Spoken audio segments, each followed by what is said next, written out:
शिक्षा जगत और कानून व्यवस्था को शर्मसार करने वाला एक बेहद सनसनीखेज मामला सामने आया। शिक्षा के मंदिर के पुजारी ही गुरु घंटाल निकल गए हैं, जो महज चंद रुपयों की लालच में बालिग और शातिर अपराधियों को फर्जी स्कूली सर्टिफिकेट बनाकर देते हैं। उन्हें नाबालिग बनाने का काला धंधा चला रहे हैं। पुलिस ने ऐसे ही एक बड़े और शातिर फर्जीवाड़े का पर्दा फाश कर लिया है, जो गंभीर मामलों के अपराधियों को कानूनी लाभ दिलाने के लिए उनकी उम्र घटाकर किशोर बना देता था।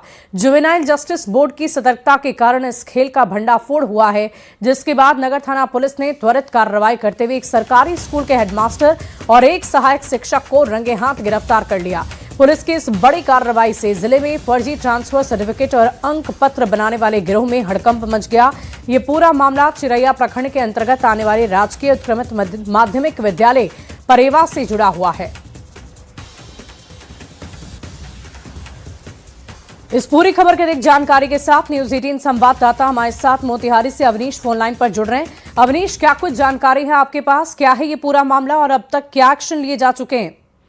देखिए, पूर्वी चंपारण में एक ऐसा भी गिरोह काम कर रहा है जो अपराधियों को नाबालिग बनाकर नाबालिग होने का उसका लाभ दिला रहा है। देखिए, मोतिहारी के पूर्वी चंपारण के चिरैया थाना के परेवा स्कूल है, परेवा मध्य विद्यालय है, उसी में एक मामला आया है कि वहाँ के हेडमास्टर एक शिक्षिका की करतूत सामने आई है, जिसने टीसी फर्जी बनाकर उम्र कम करके जो भोला सा नाम का अपराधी था, इन्होंने अपराध किया था, उनको उम्र का लाभ दिलाकर उनको जो है न्यायिक फायदा जो है वो पहुंचाया है। जब इसकी जांच शुरू हुई, न्यायिक जो बोर्ड है कल्याण बोर्ड, उन्होंने जब जांच शुरू की तो ये जानकारी मिली कि एक हेडमास्टर और एक सहायक जो शिक्षिका है, उनकी करतूत जो है वो सामने आई है। दरअसल 2022 का मामला है, जब एक लड़की के अपहरण और बाइक चोरी का मामला आया था और उसी में बिल्डर शाह का पुत्र भोला शाह जो है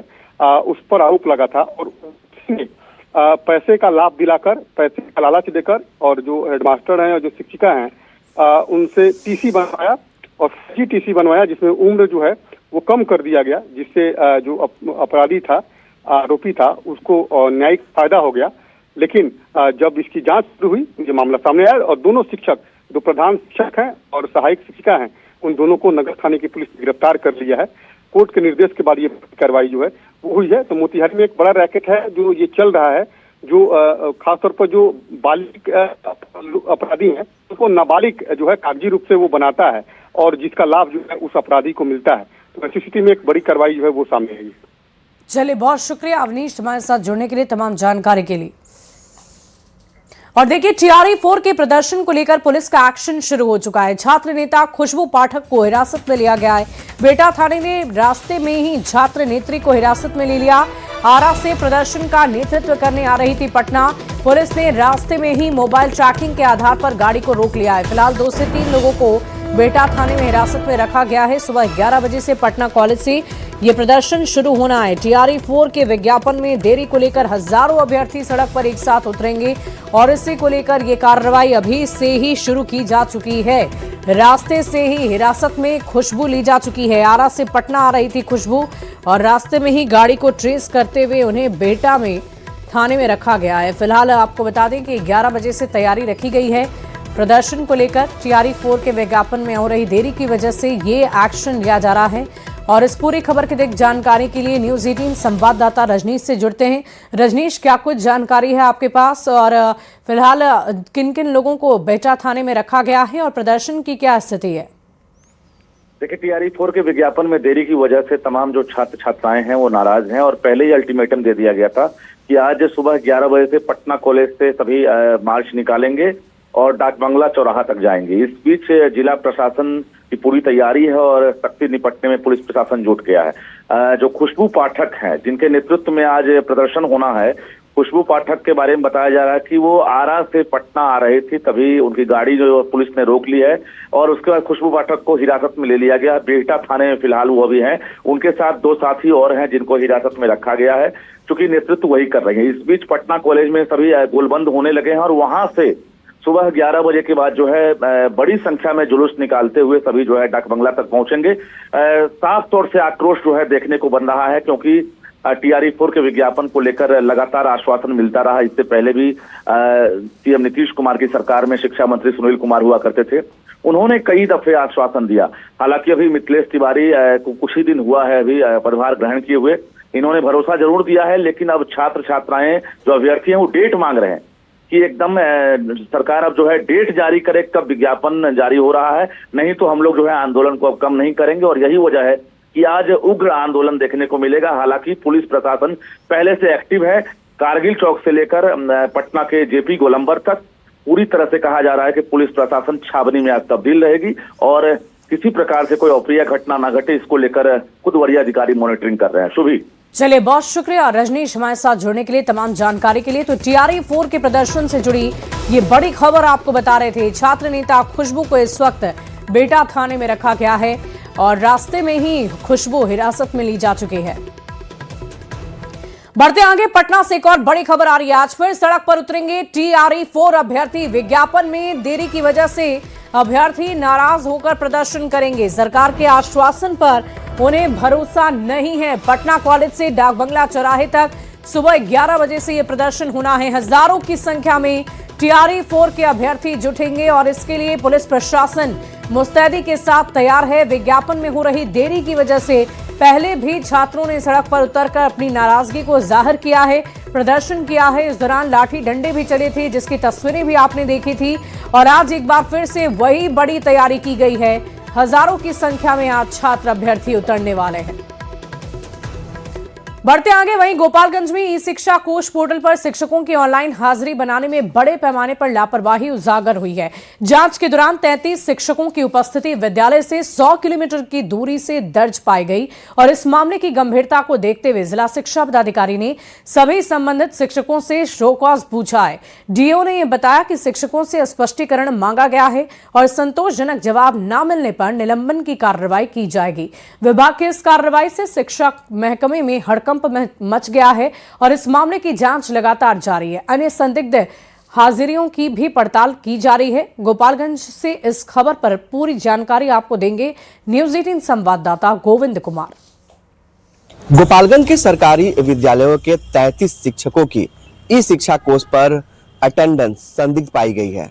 इन शिक्षकों को विद्यालय कैंपस से ही अपना अटेंडेंस बनाना है, लेकिन विद्यालय से तकरीबन 100 किलोमीटर की दूरी से इन शिक्षकों ने अपना अटेंडेंस बनाया है। इस शिक्षा कोष पर जब अटेंडेंस का फर्जीवाड़ा पाया गया, तब गोपालगंज के डीएम पवन कुमार सिन्हा ने इस मामले को गंभीरता से लिया और डीईओ को पूरे मामले में कार्रवाई करने का निर्देश दिया है।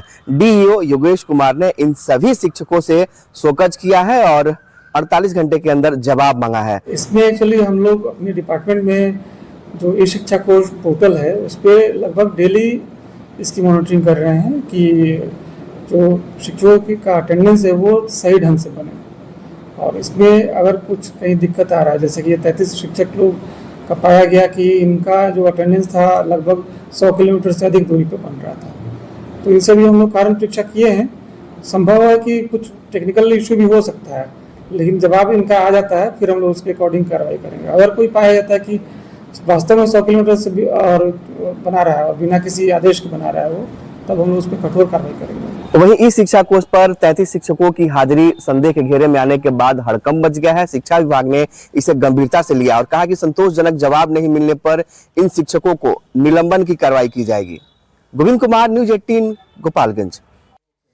और आइए अब आपको एक और स्कूल के कारनामे को दिखा देते हैं। पूर्णिया के मध्य विद्यालय सिंधिया में पहली कक्षा की एक 7 साल की बच्ची को पानी की जगह कथित तौर पर बोतल में रखा पेशाब पिलाने का सनसनीखेज मामला सामने आया।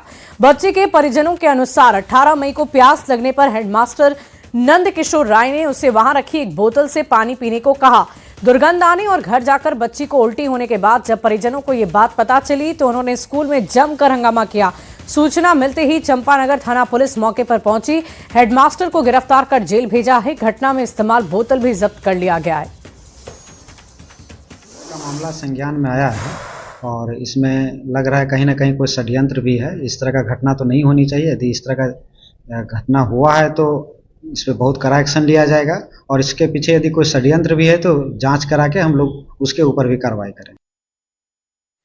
बढ़ते आगे देखिए, बिहार में अपराधियों के खिलाफ पुलिस का ऑपरेशन लंगड़ा बदस्तूर जारी है और इसी अभियान के तहत समस्तीपुर के उजियारपुर थाना क्षेत्र में पुलिस और एक कुख्यात अपराधी के बीच मुठभेड़ हुई है। इस एनकाउंटर में कई लूटकांड का आरोपी प्रिंस कुमार घायल हो गया है। पुलिस की गोली उसके पैर में लग गई है।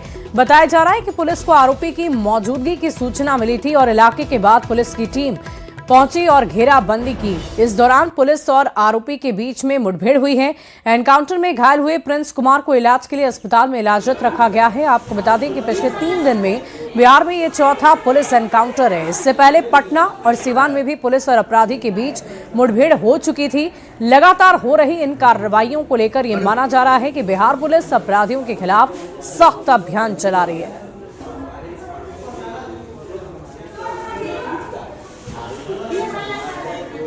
समस्तीपुर में भी पुलिस के द्वारा एनकाउंटर किया गया है। ऑपरेशन लंगड़ा समस्तीपुर में भी चला है और बताया जा रहा है कि उजियारपुर थाना क्षेत्र में ये कार्रवाई हुई है और एक आरोपी जो है उनके पैर में गोली लगी है, जिसके बाद समस्तीपुर सदर अस्पताल में उन्हें इलाज के लिए आरोपी को भर्ती कराया गया है। और ये तस्वीर आप देख सकते हैं, यहाँ पे सुरक्षा व्यवस्था के बीच उनको रखा गया है। कई थाने की पुलिस यहाँ पे मौजूद है और जानने की कोशिश करें। सर, क्या घटना? तो यहाँ पे जो अधिकारी है ड्यूटी में वो नहीं बता रहे हैं। यहाँ पे कुछ जो यहाँ पे स्थानीय पत्रकार है उनसे जानने की कोशिश करेंगे। क्या जानकारी मिली? जानकारी मिली है कि एक कुख्यात कोई सोना लुटेरा है, उनको पुलिस के साथ मुठभेड़ में गोली लगी है, जिसका इलाज पुलिस सदर अस्पताल में करवा रही है। अभी मीडिया कर्मियों को कुछ भी बताने से वो परहेज कर रही है। क्या नाम है उसका जो अपराधी है? उसका प्रिंस नाम बताया जा रहा है अभी। तो प्रिंस है जो कई लूटकांड के आरोपी थे। पुलिस के द्वारा इनकाउंटर किया गया है। ऑपरेशन लंगड़ा चलाया गया समस्तीपुर में और घटनास्थल पर समस्तीपुर पुलिस अधीक्षक सहित कई पुलिस पदाधिकारी वहां पहुंचे हैं, लेकिन यहां पर कोई भी पुलिस के अधिकारी कुछ भी बताने से परहेज कर रहे हैं। Mukesh Kumar, news 18 network, Samastipur. बढ़ते आगे देखिए, बिहार की सम्राट सरकार में ताबड़तोड़ एनकाउंटर हो रहे हैं। समस्तीपुर में आरोपी प्रिंस कुमार के साथ पुलिस एनकाउंटर हुआ। वहीं इससे पहले 24 घंटे के अंदर सिर्फ पटना में ही 2 एनकाउंटर हो चुके हैं। एनकाउंटर की इन घटनाओं में पुलिस ने अपराधियों को लंगड़ा कर चलने पर विवश कर दिया। 17 मई को सिवान में भी पुलिस ने लूटकांड के आरोपी का हाफ एनकाउंटर किया था। ये 4 तस्वीरें आपको एनकाउंटर से जुड़ी हुई दिखा रहे हैं। एनकाउंटर खटाखट और अपराधी सपाचट कैसे बिहार में हो रहे हैं उसकी तस्दीक करती ये 4 तस्वीरें आपकी टीवी स्क्रीन पर है।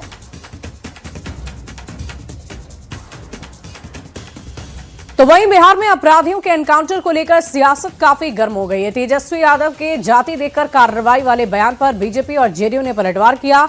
दोनों दलों ने कहा कि अपराधी की कोई जाति नहीं होती। वहीं आरजेडी ने भी कहा कि अपराधी अपराध करता है, अपराधी होता है, लेकिन अगर एक जाति पर ज्यादा कार्रवाई होगी तो सवाल उठना स्वाभाविक है।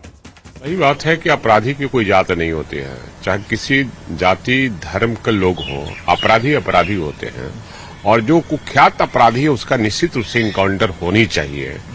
लेकिन एक बात मैं कहूंगा कि नीट वाले मामले में जो लोग उसमें शामिल है उसका भी इनकाउंटर होए। जनता ये चाहती है, देखना चाहती है कि आखिर वो नीट छात्रा के साथ किसने इस तरह से किया है।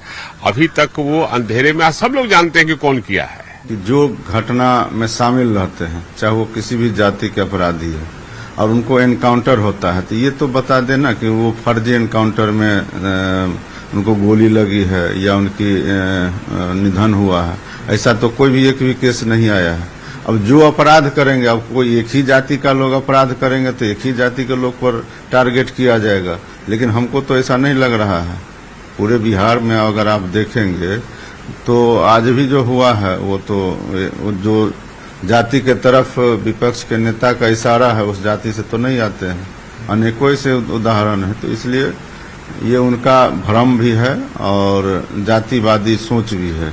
उससे बाहर तो पहले भी नहीं निकले हैं, आगे भी संभावना नहीं है। हाजीपुर में प्रिंस कुशवाहा के इनकाउंटर के उपरांत उनके पिता और दादा ने जिस तरह से साहसिक और नैतिक निर्णय लिया, जिस तरह से उन्होंने बयान दिए, स्वागत योग्य है। और खासकर तेजस्वी यादव को इसे सीख लेनी चाहिए कि बिहार में अब जातिगत राजनीति नहीं चलती और अपराध को यहाँ जातीय राजनीति का संरक्षण नहीं मिलता। जैसे आपके जंगल राज के समय में जातीय राजनीति का संरक्षण मिलता था, यहाँ अब नहीं मिलता। ये बड़ा स्पष्ट रही है।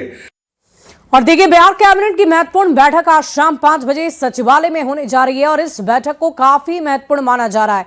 जानकारी के अनुसार मुख्यमंत्री सम्राट चौधरी की मौजूदगी में कई महत्वपूर्ण प्रस्ताव और योजना पर मुहर लग सकती है। सरकार प्रशासनिक और विकास से जुड़े कई बड़े फैसले ले सकती है। बैठक को लेकर राजनीतिक और प्रशासनिक हलकों में हलचल काफी तेज हो गई है। इस बैठक से जुड़ी और अधिक जानकारी आप तक पहुंचाएंगे न्यूज 18 संवाददाता आनंद अमृतराज। बिहार के मुख्यमंत्री सम्राट चौधरी आज अपने कैबिनेट की एक महत्वपूर्ण बैठक करेंगे। शाम 5 बजे मुख्य सचिवालय में ये कैबिनेट की बैठक होगी और ये कैबिनेट की बैठक भी बेहद महत्वपूर्ण मानी जा रही है। माना जा रहा है कि आज अपने कैबिनेट की बैठक में मुख्यमंत्री सम्राट चौधरी कई ऐसे महत्वपूर्ण फैसले ले सकते हैं जो बिहार के विकास में महत्वपूर्ण रोल अदा कर सकते हैं। और माना जा रहा है कि रोजगार से लेकर विकास कार्यों को लेकर भी कई महत्वपूर्ण फैसले आज मुख्यमंत्री सम्राट चौधरी ले सकते हैं। और जाहिर सी बात है, पिछले कुछ कैबिनेट के बैठक में जो उन्होंने फैसला लिया जिसका बड़ा असर बिहार में देखने को मिल रहा है, खासकर निवेश से लेकर और रोजगार से लेकर कई महत्वपूर्ण फैसले किए गए। लेकिन पिछले बार जब मंत्रिमंडल का विस्तार हुआ था और उनके कैबिनेट में अधिकांश मंत्री अब पदभार संभाल चुके हैं और उसके बाद जो बैठक हुई थी उसके बाद ये दूसरी बैठक होगी जब अब सम्राट चौधरी अपने कैबिनेट के फुल फ्लेजेज मंत्रिमंडल के साथ कैबिनेट की बैठक करेंगे और बिहार के विकास के लिए कई महत्वपूर्ण फैसले ले सकते हैं। शाम 5 बजे ये कैबिनेट की बैठक शुरू होगी जिसमें सम्राट चौधरी के कैबिनेट के तमाम जो सहयोगी हैं इस बैठक में शामिल होंगे और कई महत्वपूर्ण एजेंडे पर मुहर लगने की पूरी संभावना। लेकिन माना जा रहा है कि आज के कैबिनेट की बैठक में सम्राट चौधरी कई महत्वपूर्ण फैसले ले सकते हैं। कैमरामैन दीपक के साथ आनंद अमृतराज, न्यूज 18 नेटवर्क, पटना।